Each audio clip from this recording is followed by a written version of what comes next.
So guys, good day everyone. Gusto ko lang i-share sa inyo guys yung mga uh, gustong matutong mag-welding.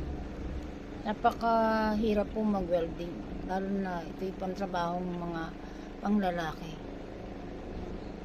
Pero nowadays, wala na po tayong pinipili Mapababae, mapapalalaki, matanda, bata, lahat binibigyan ng opportunity para matuto.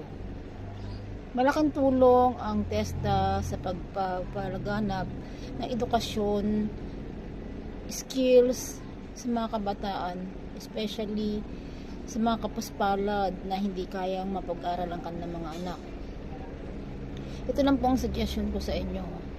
Marami pong opportunities sa TESDA.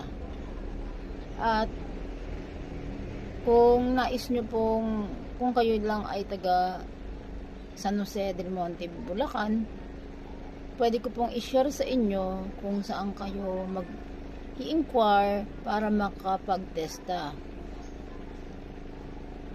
18 years old pataas po, wala pong limitation kung ilang TESDA ang nais ninyong kunin or ilang skills ang gusto nyong matutunan, as long as meron kayong time para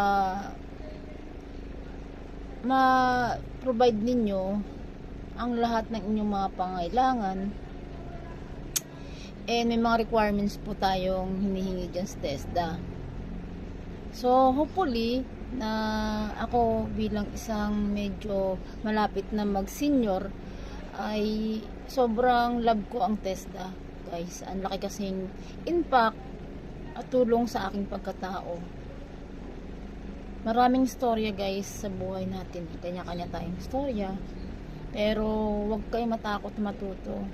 Or kahit binubuli kayo ng mas babata sa inyo, or sabi nila matanda na kayo, don't mind them. Kasi importante kung ano nasa puso ninyo. Ito guys, napaka-importante sa buhay ng isang tao.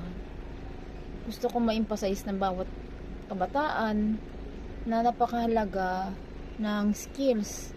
Huwag nating minamalit yan. Kasi kung wala mga skills na yan, hindi mapapagawa yung ating mga bahay at napakalaking tulong nila sa atin.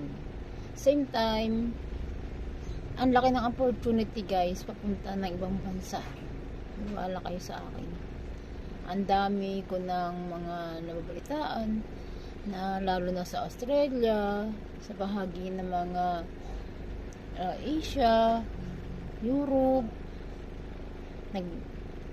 basta skills worker ka lang, ang dami mong opportunity.